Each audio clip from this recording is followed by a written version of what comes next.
Om Swastiastu, selamat sore. Selamat berjumpa kembali di video pembelajaran bagi mahasiswa program studi arsitektur Fakultas Sains dan Teknologi untuk mata kuliah Arsitektur Kota 1. Ini adalah pertemuan terakhir kita sebelum beberapa minggu ke depan kalian akan melaksanakan ujian akhir semester. Silakan dipersiapkan dirinya dengan baik, membaca-baca lagi materi atau mendengarkan video saya sehingga kalian bisa nanti menjawab soal-soal yang sudah disediakan dengan baik. Kali ini kita akan membahas soal dinamika dan perkembangan perkotaan. Awalnya, kota itu adalah tentu saja ada asalnya. Ada beberapa kota yang berasal dari desa. Desa ini mengalami perkembangan secara pelan-pelan, tumbuh menjadi lebih baik, lebih besar, menjadi perkotaan. Misalnya adalah kota-kota yang tumbuh dari desa akibat menjadi pusat kegiatan tertentu. Desanya berhasil menjadi pusat kegiatan tertentu. Misalnya desa yang dulunya adalah pusat pemerintahan, pusat perdagangan, pertambangan, pergantian transportasi. Contohnya adalah desa yang menjadi titik pertemuan kapal laut, ya, pelabuhan, pusat persilangan atau perberhentian kereta api, terminal bus, dan lain sebagainya, bahkan bandara sekalipun. Nanti lama-kelamaan dengan perkembangan yang pesat, di desa itu akan berubah menjadi perkotaan. Ini adalah tujuan kenapa kamu harus mempelajari sejarah dan perkembangan pertumbuhan perkotaan. Jadi kamu akan mengetahui prosesnya, akan mengetahui faktor-faktornya, dan kemungkinan-kemungkinan yang dapat terjadi pada upaya pengarahan dan penyusunan arah perkembangan pertumbuhan kota. Kemudian, sejarah perkembangan dan pertumbuhan kota itu sebenarnya penting dalam menentukan kebijaksanaan dan pertimbangan perencanaan perkembangan kota mendatang. Karena dari sejarah itu akan dapat dianalisa pola kecenderungan perkembangan pertumbuhan yang berlaku.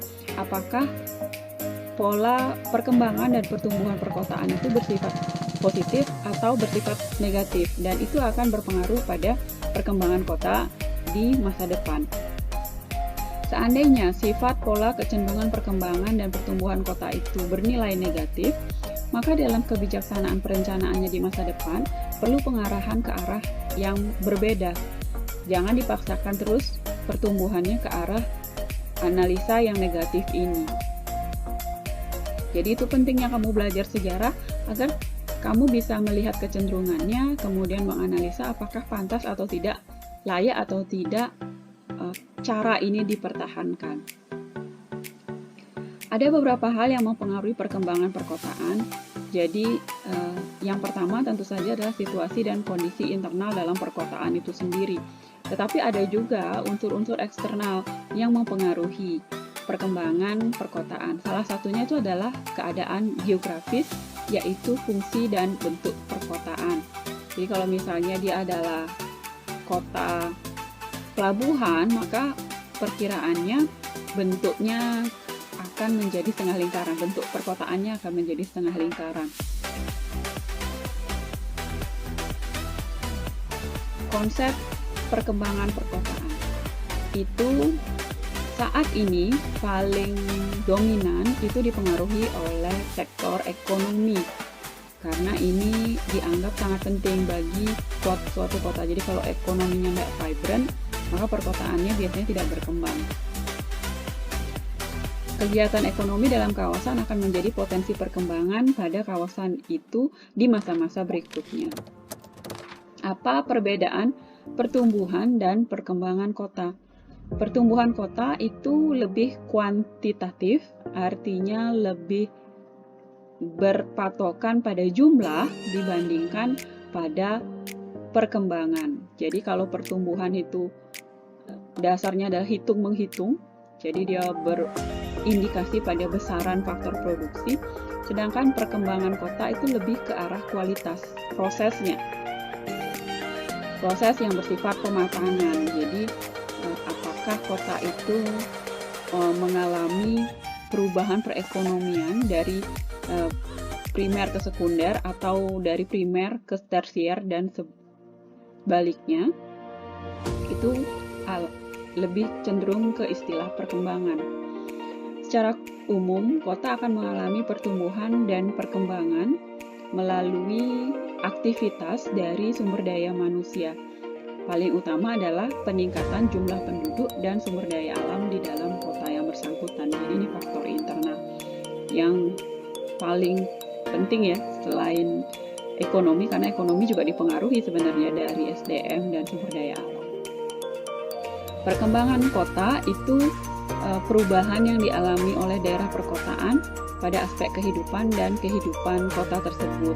Dari tidak ada menjadi ada, dari sedikit menjadi banyak, dari kecil menjadi besar, dari yang lahannya luas bisa menjadi terbatas, dari pengguna ruang yang sedikit menjadi teraglomerasi secara luas, dan seterusnya. Penyebab perkembangan kota tidak hanya disebabkan oleh satu hal, tetapi oleh berbagai hal, seperti misalnya kekuatan politik, kekuatan pasar, kebutuhan politik, dan faktor-faktor sosial budaya. Ada beberapa teori mengenai perkembangan perkotaan. Yang pertama itu adalah Chris Taylor punya, yang disebutkan bahwa kota berkembang sebagai akibat fungsinya dalam menyediakan barang dan jasa untuk daerah sekitarnya. Ini ekonomi ya. Kemudian disebutkan juga, kalau yang tadi Chris Taylor tuh bilang disebut sebagai teori central place, tapi ada juga yang bilang mengenai teori urban base. Urban base ini berbeda dengan central place. Urban base ini menganggap perkembangan kota akibat dari fungsi kota dalam menyediakan barang kepada daerah sekitarnya dan ke seluruh daerah-daerah di luar batas-batas kota. Menurut teori ini, perkembangan ekspor akan secara langsung mengembangkan pendapatan perkotaan dan akan menimbulkan pula perkembangan industri yang menyediakan bahan mentah dan jasa untuk industri. Jadi ini ya bedanya central place dengan urban base. Central place ini akibat dari fungsinya untuk menyediakan barang dan jasa, tetapi kalau urban base, kota tidak hanya untuk kotanya sendiri, tetapi juga untuk daerah di luar batas. Jadi perkembangannya masif. Pola-pola perkembangan kota ada macam-macam, dan ini berhubungan dengan aspek ekonomi, sosial, budaya, politik, dan teknologi. Ketersediaan ruang di dalam kota akan tetap dan terbatas, sehingga ada kebutuhan ruang dan kedudukan fungsi-fungsi tertentu yang mengambil ruang di daerah pinggiran kota atau fringe area. Ketika perkotaan ini berkembang, yang terjadi adalah umumnya luasnya tidak bertambah, tetapi keperluan akan luasnya terus meningkat, sehingga ada upaya untuk mengambil ruang-ruang di daerah pinggiran kota. Ini disebut sebagai invasi atau proses perembetan kenampakan fisik kota ke arah luar atau urban sprawl. Secara garis besar, penjalaran fisik akibat dari perkembangan perkotaan itu dibedakan menjadi 3, yaitu penjalaran fisik kota yang sifatnya rata pada bagian luar. Sifatnya ini akan cenderung lambat dan menunjukkan morfologi kota yang kompak. Disebut sebagai perkembangan konsentris atau concentric development. Jadi inti kotanya ini di tengah, lalu ada sirkulasi, kemudian yang di luar adalah perkembangan lahan perkotaan yang baru. Ini yang sifatnya lambat ya. Dan ini model penjalaran fisik disebut sebagai konsentris. Lalu penjalaran fisik atau perkembangan perkotaan yang mengikuti pola jaringan jalan, menunjukkan penjalaran yang tidak sama pada setiap bagian perkembangan kota. Disebut dengan perkembangan fisik memanjang atau linear atau ribbon atau linear axial development. Jadi ini ketika perkembangan perkotaan itu memanjang di sepanjang jalur transportasi. Perkembangannya ya, yang coklat itu disebut sebagai perkembangan perkotaan secara memanjang atau linear. Dan ini yang biasanya terjadi di perkotaan di Indonesia. Ketika ada jalan baru, semuanya berlomba-lomba untuk membangun, jadi perkembangan perkotaannya ke arah jalur sirkulasi memanjang. Lalu penjalaran fisik perkotaan yang tidak mengikuti pola tertentu. disebut sebagai perkembangan yang meloncat atau leapfrog atau checkerboard development. Ini adalah ketika misalnya ada masalah pada kesuburan lahan atau sumber daya tertentu yang terkandung pada lahan, sehingga orang memilih perkembangannya itu, perkembangan pertumbuhan perkotaannya itu tidak merata, lompat-lompat. Tidak dipengaruhi oleh jalur sirkulasi atau batas perkotaan. Jenis penjalaran fisik memanjang atau linear menjelaskan daerah di sepanjang jalur transportasi akan memiliki mobilitas yang cukup baik, cukup tinggi, sehingga perkembangan fisiknya akan jauh lebih pesat dibandingkan daerah-daerah di antara jalur transportasi. Jadi, ada justifikasi mengapa orang Indonesia suka membangun di sepanjang jalur transportasi, karena itu mobilitasnya baik. Pola pemekaran atau ekspansi kota mengikuti jalur transportasi juga dikemukakan oleh ahli perkotaan lainnya, yaitu Hoyt. Ingat struktur dan bentuk kota versinya Hoyt ya. Yaitu satu, perluasan mengikuti pertumbuhan sumbu atau perluasan akan mengikuti jalur transportasi ke daerah perbatasan akan membentuk pola baru yang disebut sebagai pola bintang atau star shape. Daerah-daerah hinterland di luar kota akan semakin lama semakin berkembang, akhirnya menggabung pada kota menjadi lebih besar. Lalu yang ketiga, menggabungkan kota inti dengan kota-kota lain yang ada di luar kota inti disebut dengan konurbasi. Jadi ada kedua kemungkinan ketika terjadi penjalaran fisik memanjang atau linear ini, yaitu yang di luar itu merapat ke kota dan kotanya menjadi lebih besar, atau malah sebaliknya, dia membentuk kota baru atau mendekatkan diri dengan kota yang lebih dekat, seperti itu. Kemudian ada juga 6 pola perkembangan fisik perkotaan menurut Branch. Yang tadi hanya 3, kalau Branch ini menyebutkan ada 6 paling tidak, yaitu radial menerus, radial tidak menerus juga, gradient menerus, radial konsentris menerus, dan linear menerus. Semuanya memiliki pola-pola yang berbeda.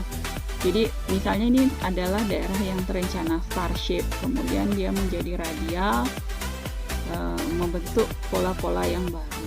Kemudian ini tidak menerus ketika dia bentuknya star atau radial, kemudian seperti pertumbuhan leapfrog. Ini juga bentuk radial, perbedaannya ada daerah yang tidak berkembang. Ini seperti finger ya, finger shape. Cek lagi materi saya mengenai perbedaan antara star shape dan finger shape. Lalu ada gradient, perkembangannya radial konsentris. Gradient ini yang kotak-kotak seperti kotak catur. Radial itu bulat, kemudian linear. Ada model dan bentuk perkotaan yang baru-baru muncul ya. Yang pertama, bentuk satelit dan pusat-pusat perkotaan yang baru. Bentuk ini akan menggambarkan kota utama yang ada dengan kota-kota kecil di sekitarnya yang terjalin sedemikian rupa sehingga fungsionalnya lebih efektif dan lebih efisien. Bentuk stelar atau radial. Bentuk kota ini untuk perkembangan kota ini didominasi oleh ribbon development. Lalu ada bentuk cincin. Yang ketiga itu adalah bentuk kota yang berkembang sepanjang jalan utama yang melingkar. Yang keempat itu bentuk linear bermanik, yaitu pertumbuhan areal kotanya hanya terbatas pada sepanjang jalan dan bentuknya umumnya linear. Pola ini ada kesempatan berkembang ke arah samping tanpa kendala fisika. Lalu bentuk inti atau kompa itu adalah bentuk perkembangan areal kota yang didominasi oleh perkembangan vertikal. Lalu ada bentuk memencar, merupakan bentuk dengan kesatuan morfologi yang besar dan kompak dengan beberapa urban center, namun masing-masing pusat mempunyai grup fungsi yang khusus dan berbeda satu sama lain. Ada macam-macam model bentuk kota. Secara umum, perkembangan fisik kota dapat dibedakan menjadi perkembangan yang memusat, lalu perkembangan yang memanjang, dan perkembangan yang melompat. Nah, ini contoh kombinasi antara ketiga-tiganya. Jadi ada kemungkinan ketiga-tiganya itu menjadi satu. Jadi ada yang memusat, ya ini inti kota yang pink, kemudian yang memusat itu yang biru, konsentris, lalu ada yang memanjang, yang orange, dan yang melompat itu yang hijau, lompat-lompat. Jadi ada kemungkinan perkembangan perkotaan itu teradopsi oleh satu wilayah. Dalam mengkaji perkembangan fisik kota, Hegget bilang bahwa ada teori yang disebut teori difusi atau penyebaran penjalaran dengan dua metode. Jadi metode difusi ekspansi atau expansion diffusion itu adalah proses penyebaran informasi, material, dan sebagainya yang menjalar melalui populasi dari satu daerah ke daerah lain. Proses ini menyebabkan informasi dan material yang dipindahkan itu tetap ada, atau bahkan lebih baik lagi intensif kondisinya di tempat asli. Contohnya itu adalah jumlah penduduk dalam waktu tertentu yang dibedakan dalam dua periode. Dengan demikian, ekspansi ruang terdapat pertumbuhan penduduk, material, dan ruang hunian baru. Lalu model yang kedua adalah difusi relokasi atau relocation diffusion. Itu adalah proses penyebaran ke ruangan ketika informasi atau material yang didifusikan itu meninggalkan daerah asalnya secara sepenuhnya dan berpindah ke daerah yang baru. Jadi ada dua perkembangan fisik kota, ada yang ekspansi ketika mereplikasi dia informasi atau material ini dari tempat asal ke tempat yang baru, sedangkan difusi relokasi ini dia pindah material ataupun informasinya pindah ke tempat yang baru. Di tempat asal udah nggak ada lagi. Ini contohnya. Difusi ekspansi ketika dia mereplikasi, dan ketika relokasi ya sama sekali nggak ada. Kalau ngomongin pertumbuhan dan perkembangan perkotaan, kita nggak bisa melupakan teori perkembangan perkotaan menurut Louis Mumford. Louis Mumford ini punya teori bahwa perkembangan perkotaan itu akan mengalami tahap-tahap sampai tahap pemusnahan. Yaitu yang pertama, epolis. Ini adalah ketika yang tadi disebutkan di slide awal bahwa kota itu muncul dari pedesaan. Epolis ini adalah perkembangan desa yang mata pencaharian penduduknya telah maju dari sektor ekstraksi. Kemudian ada polis. Ini ketika kota tersebut menjadi pasar, menjadi industri. Lalu metropolis ketika dia menjadi pusat kegiatan di industri dan jasa, serta merupakan misalnya ibu kota provinsi. Lalu ada megapolis. Ini ketika orientasi masyarakat terdapat standarisasi produk menjadi pusat kejayaan suatu kota. Kemudian ada stadium tiranopolis. Ini ketika muncul penurunan ekonomi, somasi terhadap nilai materi, ketidakpedulian sosial, premanisme yang merajalela, mulai terjadi konflik dan peperangan. Contohnya kota-kota yang saat ini sedang berperang. Dan yang terakhir ini adalah ketika stadium atau tahap nekropolis. Ini adalah ketika kota mengalami kehancuran atau kematian karena kegiatan penduduk akibat bencana alam atau pencemaran berat. Ada yang berpendapat ini adalah tahapan-tahapan kota kita akan berkembang sampai menjadi nekropolis, tapi ada juga yang berpendapat bahwa yaitu sedikit saja, setahap itu saja. Jadi megapolis ya megapolis aja, tiranopolis ya tiranopolis aja. Tapi ini namanya perkembangan perkotaan. Jadi perkembangan perkotaan akan membuat perkotaan itu bertumbuh atau mengalami penurunan. Ini Chernobyl ya. Chernobyl itu di Rusia. Reaktor nuklirnya meledak. Beda dengan Fukushima, Chernobyl ini sama sekali tidak boleh diinhibitasi. Fukushima juga sih, tapi ada upaya-upaya untuk membersihkan. Chernobyl nggak ada, benar-benar dibiarkan hilang, jadi dia menjadi kota mati. Selain Louis Mumford, ada juga Griff Taylor yang bilang soal perkembangan perkotaan yang lain, yaitu stadium infantile, itu adalah wilayah permukiman dan wilayah perdagangan, dan kemudian ada stadium juvenile. Ini ketika perumahan-perumahan yang lebih dulu ada terdesak akibat pertumbuhan permukiman baru.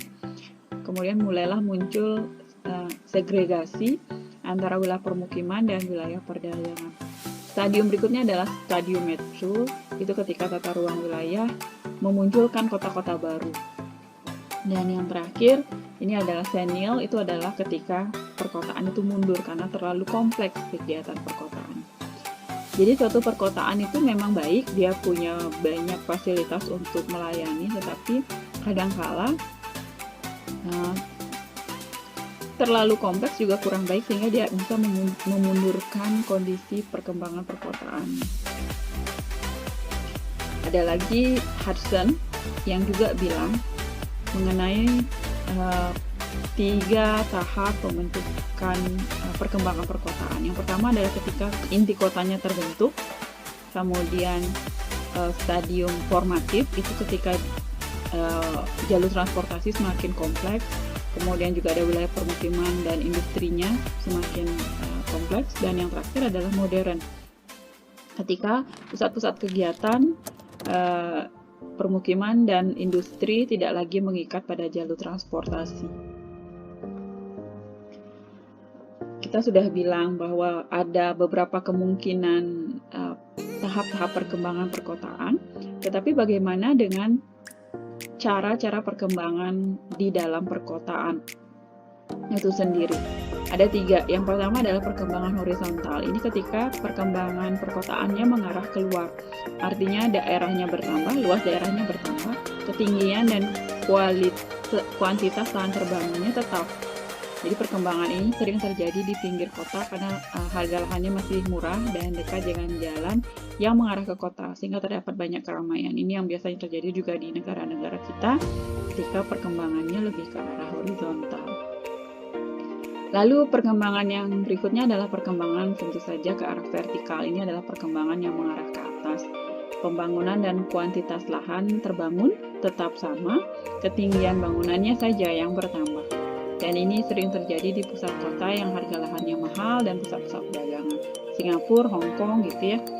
Ketika perkotaannya terbatasi oleh luas lahan, mau tidak mau yang terjadi adalah mereka menambah ketinggian bangunan.